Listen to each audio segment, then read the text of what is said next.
मृत्यु की तिथि ज्ञात न होने पर भी कर सकते हैं तर्पण, जान लीजिए पूरी विधि यहाँ पर। बासुकीनाथ मंदिर की उत्तरी दिशा में स्थित शिवगंगा तट पर बुधवार से प्रारंभ पितृपक्ष में पितरों को तर्पण देने का कर्मकांड प्रारंभ हो गया है। पितरों को पूरे एक पक्ष तक तर्पण देने की परंपरा है।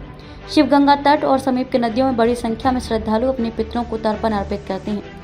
कई श्रद्धालु पुरोहितों के माध्यम से नियम निष्ठा से पितरों को जल अर्पित करते हैं। पंडित हरिओम बाबा ने कहा कि इसमें पूर्वजों के प्रति कृतज्ञता जताते हुए उनके वंशजों के द्वारा तर्पण किया जाता है और बताया कि पितृपक्ष में तर्पण करने से पूर्वज तृप्त होते हैं एवं अपने वंशजों को आशीर्वाद देते हैं।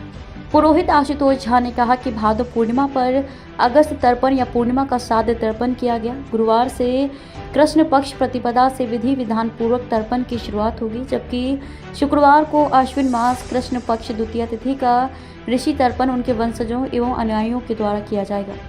हिंदू समाज में पितरों को याद करते हुए तर्पण करने की परंपरा बहुत लंबे समय से चली आ रही है।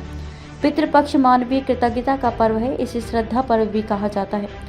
यह कर्मकांड आश्विन मास कृष्ण पक्ष प्रतिपदा से प्रारंभ होकर कृष्ण पक्ष की समाप्ति तक चलता है। कहा जाता है कि इसमें किया गया तर्पण मृत पूर्वजों को तृप्त करता है। वहीं दूसरी ओर पितृपक्ष में शुभ कर्म करना वर्जित माना जाता है।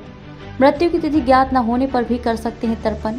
प्रतिपदा इस तिथि को नाना नानी के श्राद्ध के लिए सही बताया गया है। इस तिथि को श्राद्ध करने से उनकी आत्मा को शांति मिलती है। यदि नाना नानी के परिवार में कोई श्राद्ध करने वाला ना हो और उनकी मृत्यु तिथि याद ना हो तो आप इस दिन उनका श्राद्ध कर सकते हैं। पंचमी, जिन लोगों की मृत्यु अविवाहित स्थिति में हुई हो उनका श्राद्ध इस तिथि को किया जाना चाहिए। नवमी, सौभाग्यवती यानी पति के रहते ही जिनकी मृत्यु हो गई है उन स्त्रियों का श्राद्ध नवमी को किया जाता है। ये तिथि माता के श्राद्ध के लिए भी उत्तम मानी गई है, इसलिए इसे मातृ नवमी भी कहते हैं। मान्यता है कि इस तिथि पर श्राद्ध कर्म करने से कुल की सभी दिवंगत महिलाओं का श्राद्ध हो जाता है। एकादशी और द्वादशी, एकादशी में वैष्णव सन्यासी का श्राद्ध करते हैं, अर्थात इस तिथि को उन लोगों का श्राद्ध किए जाने का विधान है जिन्होंने संन्यास लिया हो। चतुर्दशी, इस तिथि में शस्त्र, आत्महत्या, विष और दुर्घटना यानी कि जिनकी अकाल मृत्यु हुई हो उनका श्राद्ध किया जाता है, जबकि बच्चों का श्राद्ध कृष्ण पक्ष की त्रयोदशी तिथि को करने के लिए कहा गया है।